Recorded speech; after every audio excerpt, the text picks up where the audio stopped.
Every night, I hear breathing between the static. I didn't always sleep with headphones on. That started after the first night in the new apartment, when the trains across the river sang all the way to dawn and the neighbors argued through the vents. I'd been the kind of person who needed a metronome of noise, rain tracks, brown noise, a loop of distant thunder, something to wash the corners of the room. Silence makes corners too sharp. I brought my old closed-back studio cans with the frayed cable and the dent in the left cup from years pressing against my temple. Felt like bringing a guard dog. I set them on my nightstand beside the bottle of melatonin and a little voice recorder I used for notes at work. My work was sound. Not music, more like the glue under music. Foley for indie games, field recordings for film students, the kind of gigs that pay in coffee and a promise to tag you. I loved it anyway. Sound was patient, if you were. It gave itself away in layers, like the way a refrigerator hum turned into tone if you listened long enough. The new apartment was thin-walled and cheap as a coin flip, but the living room had a window that faced the river and the air there moved like water. I told myself I would be happy on the first night. I auditioned a new noise track, something my friend Vanya had posted, a 4-hour loop called Night Endless. It was the usual ocean-like hiss with a faint, slow pulsing, a trick to make it feel like breathing without the intimacy of someone in the bed. I fell into it headfirst. Around 3 in the morning, I woke up because the pulse was faster, not like a beat, like breath that had climbed a stair too quickly. I blinked awake into a room that looked like a photograph of itself. Outside, the river sounded like glass breaking in slow motion. I reached without looking to tap my phone and slide the volume down. The volume was already low. The breath didn't change. I sat up.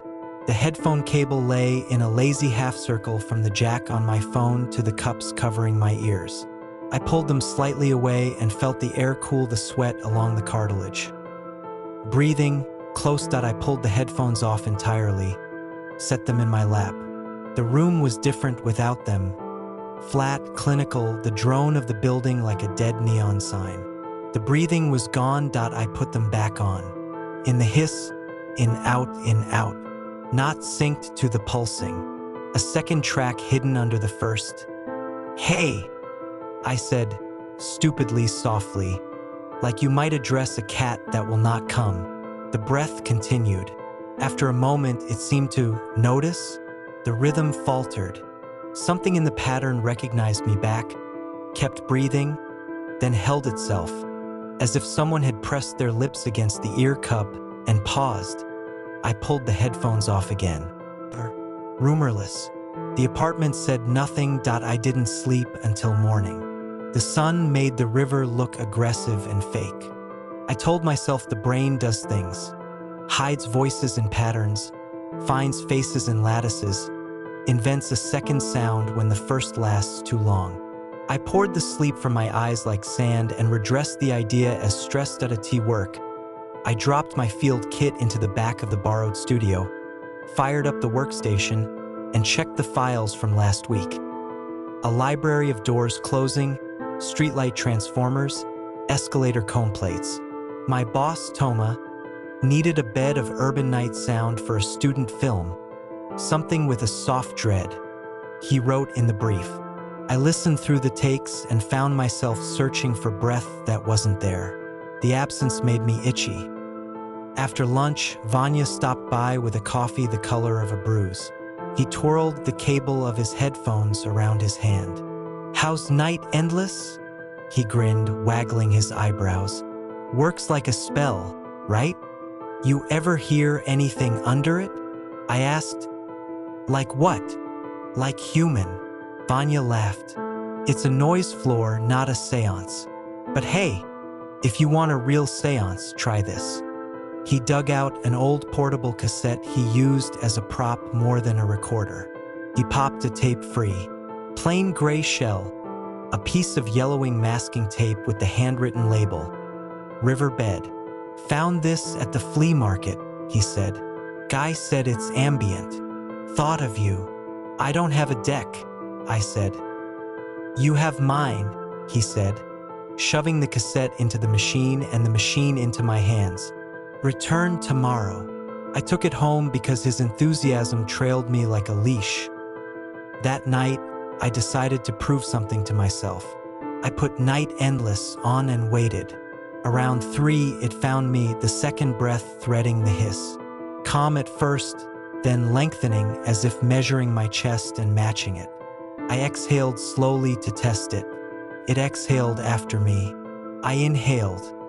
It delayed, then drew in with me. A childish game, endless.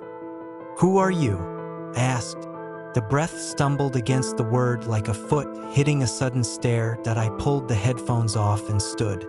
My old desk, the one I tightened with shims under 2 legs to keep it from rocking, held my laptop and a strip of LED that had lost a section and flickered like a hospital ceiling. The cassette deck sat beside the laptop, its black plastic soft with age. I ran the RCA cables into a little USB preamp and into my computer. The tape itself felt lighter than it should have.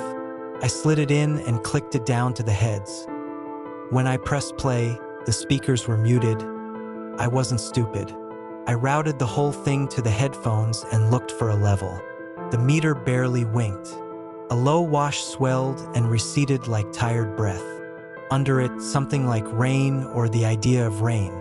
The tidal rhythm of the river's currents felt obvious after a second. Riverbed.ilisten.it took 5 minutes to notice the breath in that wash, too. Not the sleep of cities. Human. Very close. I thought, it's me. I'm hearing myself. Bone conduction, heartbeat, the way your own skull becomes an auditorium the moment you attend to it. That must be it. Hey, I said again, partly to mark a voice print in the recording, partly to keep stupid company. Hey! On the tape, nothing answered. The breath changed no more than a wave does when you call it that. I let it play while I brushed my teeth, washed my face, changed shirts. The building coughed once. Someone in the hallway rolled something heavy. The river threw glass at itself and missed. Back in bed, I left the tape running and closed my eyes. The noise moved like weather. My mind began to slope. Just before sleep, something slipped out between the breaths on the tape, too soft and too quick to be anything but almost, don't. I inhaled like I'd been underwater. It took me a second to press stop. I sat in the white heat of adrenaline until the room cooled back down. I rewound 5 seconds and pressed play. The breath was steady. The tape hissed like a cloth pulled slowly through a fist. No voice, no word, no almost. After a while I laughed, at myself or with myself, I couldn't tell. I thought, you want to be haunted. The next day at work I told no one. I built the urban bed and added a line of elevator rustle and the dry metallic insects of power stations. When Toma gave me a thumbs up, I saved my project as SoftDread01 and inserted a note. We need more breath. I deleted the note. I added it back. That night, I did not put the headphones on. I lay in the sharp-cornered room and tried silence like a sweater that never fits. At 2, the building made a sound like a mouth reopening. I sat up and walked to the tiny kitchen where the black window made the room into a mirror. I ate peanut butter with a spoon and stared at myself. By 3, I had the headphones on. Breath. Not from the tape, not from the loop, not from anywhere but the space behind the space the sound used. It was there the way a stain is there. Its wrongness makes the wall right. Say it again, I said, because I wasn't sure it had said anything at all. Silence in the pattern. A held breath. Then, between the hiss and the river and the building's throat. Dante, it was not a whisper. Whisper is human. This arrived the way condensation does, when the temperature of air meets the temperature of glass and chooses what it wants to be in the moment it becomes visible. Still, it had shape. Don't what? I asked. The breath resumed. The tape's river rolled into pebbles and back out. The building dreamed of elevators. Don't what? I asked again. anger suddenly uncomplicated. This time the breath grew faster, the way someone's does when you've asked them a question they can't answer without telling you the middle part of a story they never meant to say out loud. The tape's wash shifted. Somewhere on the left channel, a small high sound, like a fork tapped and held. Don't listen, I should have stopped. The instruction was so pure it vibrated. A warning you can ignore is called a dare. Why? I asked, as if we were friends. The breath shortened.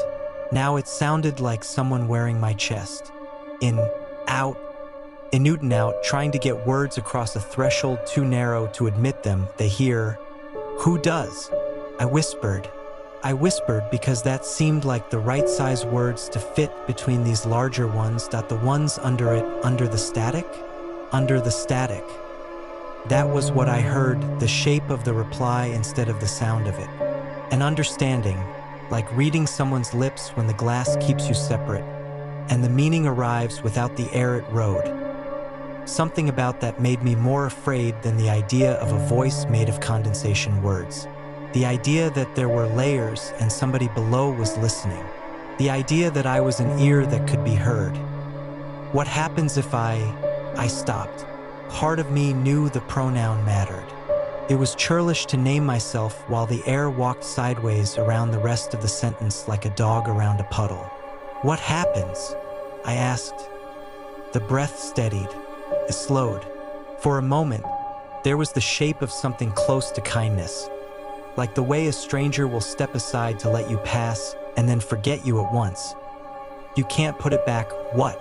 I asked, and the anger went with the word. I felt suddenly small and ridiculous in the way I always feel when I forget the ocean is an animal. The quiet eye pressed stop. All the tired city noise came back in at once, the way you notice your own heartbeat only when the room is still. I set the headphones aside and slept without knowing when. The next afternoon, Vanya stood in my doorway without knocking. He did that. He had a way of appearing like news. He held his own headphones around his neck and a paper bag that said bread in letters that made a strong argument for bread. "How's the river tape?" he asked, sitting before I told him to sit. "Where did you get it?" I asked. He smirked. "Flea, like I said. Old man with a table of lamps and prayer beads and VHS tapes of weddings. He said somebody brought 3 boxes of tapes last month. All field recordings from the 80s and 90s. Some kid died. The mother didn't know what to do with all of it." "What kid?" He shrugged. "Town kid. He said he recorded the river and the factory and the cemetery. Like, you're kind of weird." I said, "Let's play it." We did. On the monitors this time, low. We let it roll while we cut bread and dipped it in oil and sat in my small kitchen because the light there made our faces look like strangers. The river moved in the room. Vanya closed his eyes, his mouth hanging open in a way I'd never seen on him before. Like the tape told him something and he wasn't a person for the telling. "You hear it?" I asked. "Hear what?" he said, his voice flat. "The breath." He opened his eyes. He laughed. Not a whole laugh. A fragment from a laugh's middle. "Buddy," he said, "you are deep in the sauce." After he left, I rewound the tape to the place where the instruction had unfolded. I put the headphones on and listened, breathing. Underneath it, the suggestion of movement the way light behind a curtain suggests company. I watched the meters, little green teeth growing and shrinking. I tried to find the frequency of the breath and notch it out with an EQ, as if cutting a thorn from a bush. I pulled a narrow band down in the low mids. The breath slid around it like fog around a railing. I widened the band. The breath widened with it. My hands felt stupid. Don't why not talk to me? I said, and the headphones made my own voice sound like it belonged to someone dying. Because the room refused to give anything back to me. "We don't talk to you." "Then why?" "You talk to us." I took the headphones off and set them down like a fragile animal. I turned the monitors off. I turned the LED strip off. I didn't turn the room off. It stayed on and watched me. The next days arranged themselves like beads on a string. Work, river light, the fast breath at 3. Toma asked me for more shimmer, and I put wind chimes 2 soccer fields away. Vanya brought me a vinyl called Night Houses, and I said I couldn't right now. At home, I recorded silence and played it back and heard the breath threaded in like a hair in bread. I stopped sleeping anywhere but between the cups of the headphones. I didn't know if that meant the headphones were protection or a door. The door opened the night the breath changed. I heard it almost before the change happened. The pattern had that pressure, like clouds that mean storm. The inhalation deepened, dragged itself across the ribs. The exhalation carried something now. Not a word. Not yet. A second sound hugging the first one so closely it wore its shape that I imagined placing my palm against a window and feeling another palm match mine from the other side. Fine sweat prickled my back. "What's your name?" I asked because I needed to place it somewhere simpler than everywhere. Below the breath, a thin harmonic slid up from a place beneath the tape. It teased at the edge of being readable and then rested. No name I swallowed with the volume turned down. The swallow sounded like a burrow caving in. "What are you?" The breath lengthened. The room moved a fraction closer. "We are what your room is when you sleep and the world has left. That's nothing." I said that we are the shape of that nothing. I might have laughed. It left my mouth wrong. "Why me?" I asked. "There are 1,000 rooms. The ones we can hear, how?" "You brought us your river." I looked down at the cassette deck and felt as if it were a small animal that had found a hole under my door and let weather in. The tape. The tape remembers the other side of the water. I thought of the old man's table, the kid dying, the boxes of field recordings. I thought of a kid lying on his belly with headphones on, the cheap carpet cold through his shirt, the breath in his ears like a tide. I thought of the river in winter, slowed to a slab. I thought, the other side of the water. "What's there?" I asked. A long hold. The breath like the ocean learning a new trick. Not a place. "What then?" Missing. I said nothing. Outside, a freight train shoved the night a few inches to the right. The breath was keeping time a moment ago. Now it was not. It moved between beats in a way music never forgives. I held the headphones with both hands. "If I stop listening," I said, "do you disappear?" "We don't disappear. What happens?" "We continue without me." "With someone else? Who?" "The ones who bring us their river." "Vanya?" I asked before I could consider not asking. "The kid before me? Who?" Noise is a key. It doesn't care who holds it. I wanted to slam the stop button and say a prayer to no one and sleep with my head under the pillows like I was 8. Instead, I stood.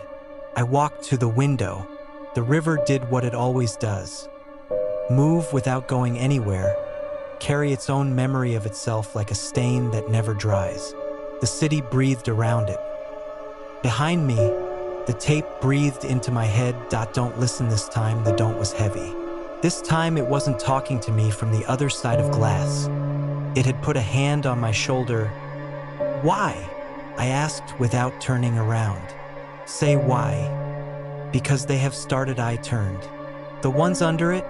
I said. "Yes, what are they doing?" "Hearing you hearing, and because the worst part of me is the part that tests doors to see if they're locked. Because there's an angle in me that says if a thing can be known, it must be. Because loneliness wears courage like cologne." I said, "Tell me more." The breath in the headphones deepened, and then, for the first time, the noise under the noise under the noise moved. It wasn't breath. It was the echo of breath. It was what breath makes when it is far and old and unhappy. It rose with the speed of a stain in paper soaking toward a word you already underlined. It pooled in the room until the corners rounded off. It said my name as if it were not a sound but a taste. It remembered frowny face my name. No one had said my name in this apartment in a way that meant me. I took a step back without meaning to. My heel hit the bed frame. The cups of the headphones sealed the world into the tunnel of my skull and left me there alone. "Okay," I said. hands up, as if there were anything to appease. Okay. The far breath thickened with the sound the river makes when it's cold and sharp. I could feel the shape of a mouth that wasn't a mouth form around the part of the room where my throat was. Listen. I said. Listen without yourself. What does that mean? Let there be only us in the headphones, no? I said instantly, because something in the instruction had the same angle as walking down a double flight of unlit stairs with your eyes closed. They know that they can't take you if you are busy being yourself. This is how you keep yourself. You think your own name, you tell yourself the day's weather, you anchor to a body that demands, always, to be fed. I took the headphones off and laid them on the desk and walked away from them like they might go off. I stood in the bathroom and looked into the mirror over the cheap sink. My face had become too bright and then too dull in a rhythm I could not sync with my heart. For a moment, I could not tell if I was watching my own breath fog the glass. I slept with the headphones on the floor that night and dreamed I was trying to sleep, but my ears were not in my head anymore. Days continued. The breath continued. The layer below waited. I answered emails and edited hiss and measured beeps and stopped every night at 3 to be told not to listen. I began to wonder if the instruction wasn't not to listen to them, but to the ones listening to me.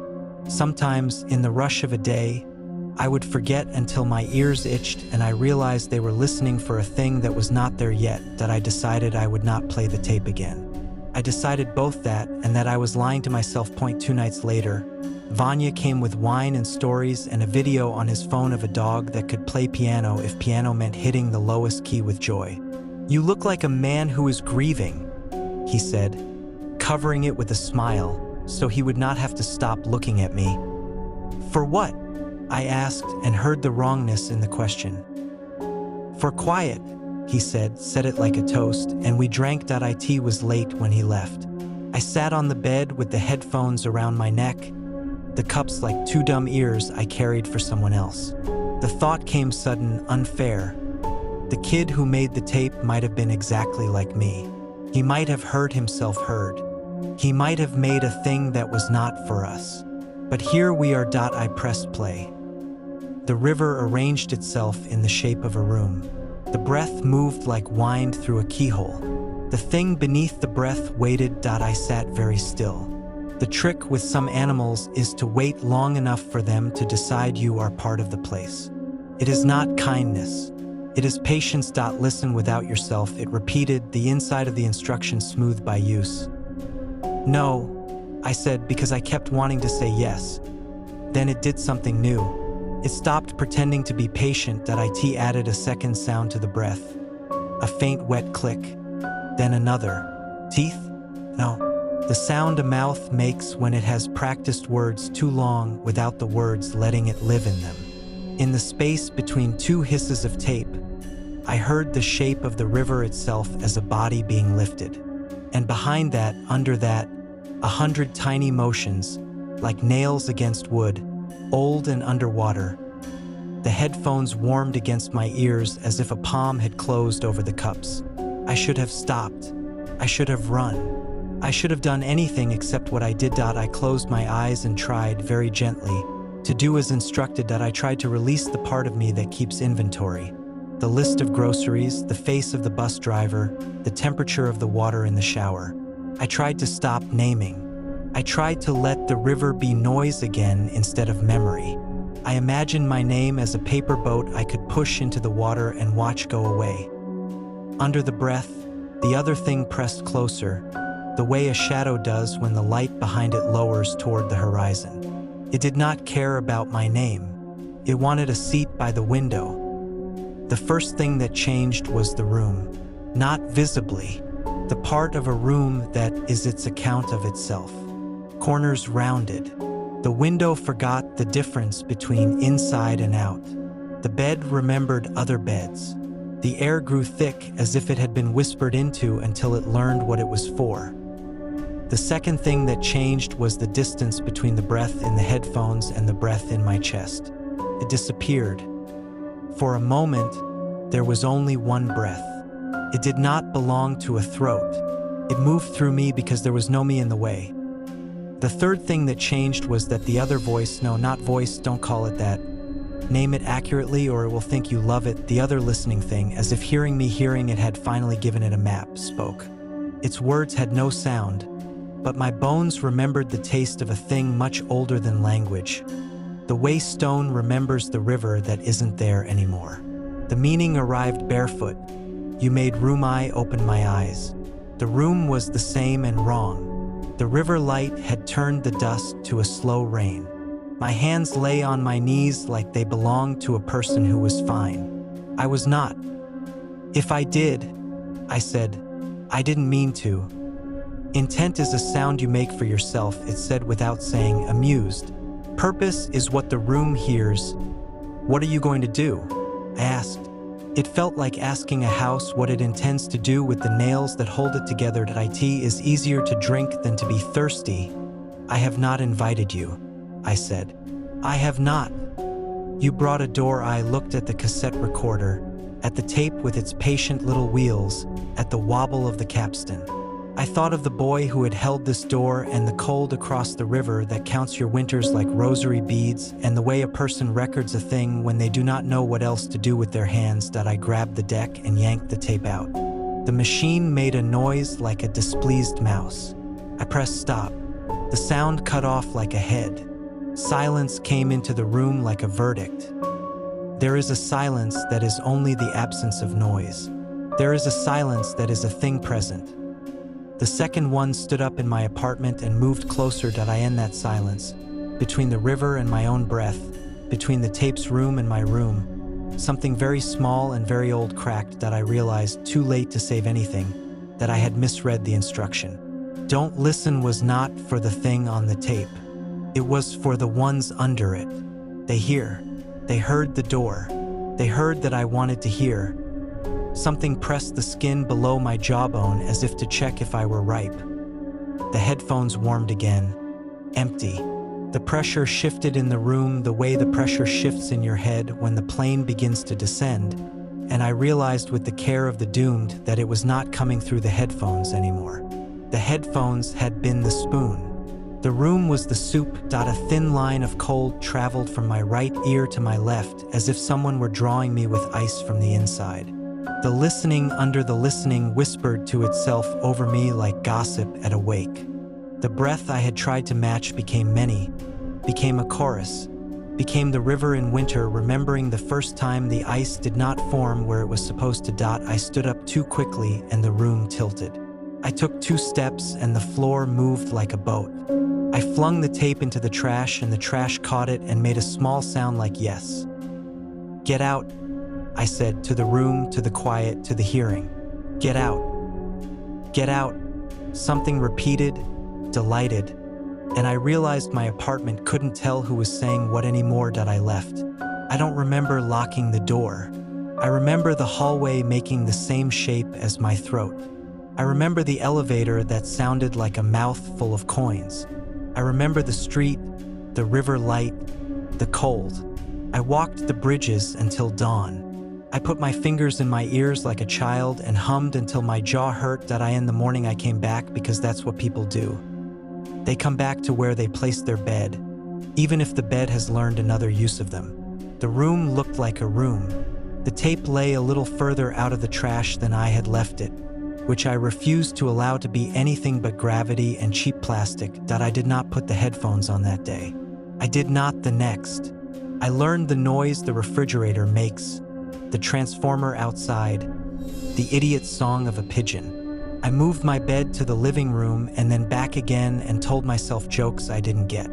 I slept with my mouth open so I would wake with a cough that reminded me I was something lungs were using. On the third day, around 3 in the morning, my phone alarm jolted me up.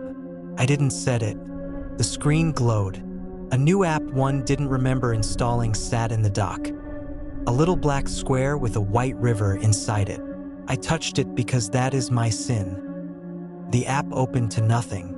Then a waveform crawled into place, the kind that shows sound as mountains if you squint. It was flat except for the smallest rise and fall, the closest thing an empty room makes to talking. I pressed play. No sound. I raised the phone to my ear.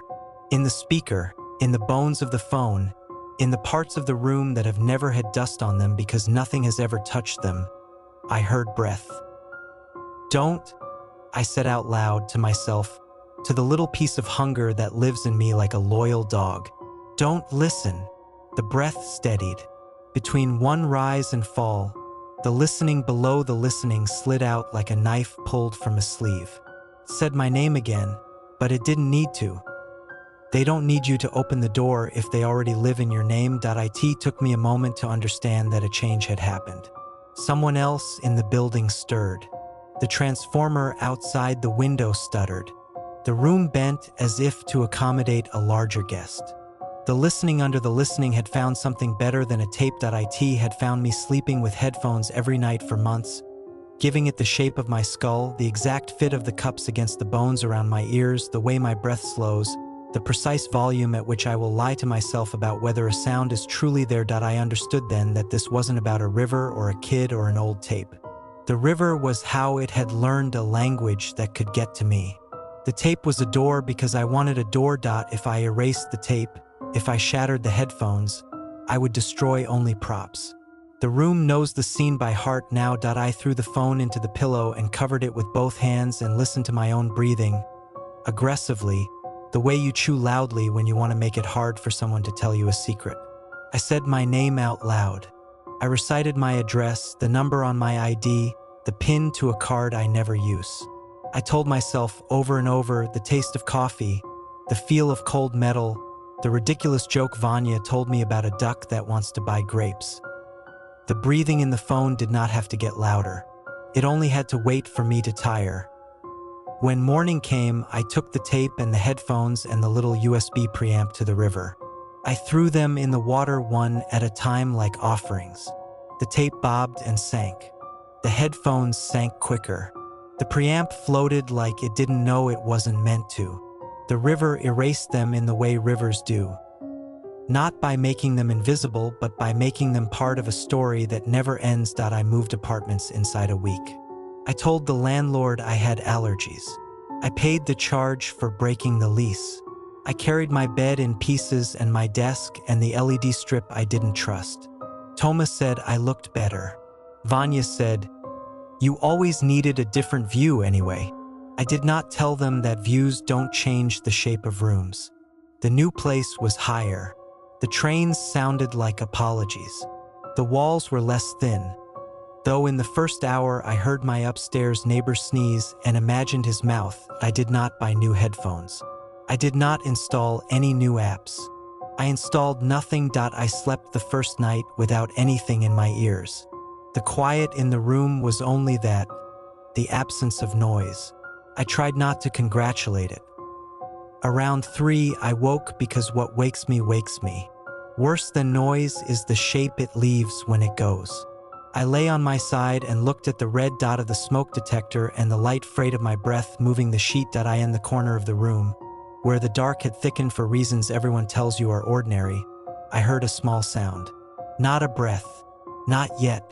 The tiny sound of a tape being accepted by a deck. It came from inside my head. No mechanical click. The click belonged to someone else's history. But the shape of it, the meaning of it, the movement across a boundary from a place where a thing can be anything to a place where it must be only one thing, that crossed into me. And Saturday I did not move. I began to notice the parts of the quiet that were not about me. The transformer a block away. The elevator a building over. The river, yes, the river, whether I moved or not, the river finding any apartment like a tongue finds a broken tooth. The breath came into the quiet without making any sound at all because this was not a sound. It was the place where the sound would be, the shape cut by the idea of it. To fit me exactly. Don't listen, I thought, and the thought didn't have anywhere to land anymore. Between one thought and the next, between one breath and the next, I could feel them under me the way you feel the subway through your feet when you live in a city that has learned to lay its living bones over its dead ones. Not malice, not kindness, pressure. A listening so complete the air had nothing else to do. This is the part where I tell you I moved again. I didn't. You can exhaust a life reacting to rooms. I bought a set of cheap foam earplugs at the corner shop and rolled them between my fingers like bread dough and put them in and slept. The breath did not change. I told myself jokes. I made oatmeal. I left notes to myself that said "you are you" and taped them inside the medicine cabinet. The words looked smaller every morning. I don't wear headphones to sleep anymore. That is true. I carry them around in my head where no one can see them. They fit me better than the old pair, molded to exact curves. I am careful to fill the cups with my own noise. Music, news, the way a friend says my name like it has weight. Sometimes, I am not careful enough. Every night, between the static of everything, there is breathing. Not always at 3. Sometimes when I am most happy. Sometimes when I am lying to a doctor about how well I sleep and the fluorescence of the waiting room turns my skin to a map. When it arrives, I do not ask it questions. I do not argue. I count backward from 100 by 7s. I imagine myself in a place without corners and fill it with the sound of my feet on clean wooden floorboards. I think about a duck that wants to buy grapes. It waits. It is patient because it does not need patience. It has the river. It has my name. It has time. If you ask me what to do, I will tell you the wrong thing and the right thing, and the wrong one will sound easier. I will tell you not to bring them your river.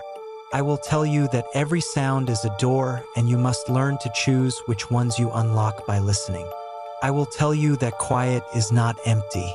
I will tell you that if you hear breathing between the static, imagine me rolling earplugs between my fingers and holding the door with my shoulder while the room decides what a room is for. Sometimes I think about the kid whose tapes ended up on the old man's table. Maybe he heard the breathing too. Maybe he listened without himself because he thought that would make him kinder.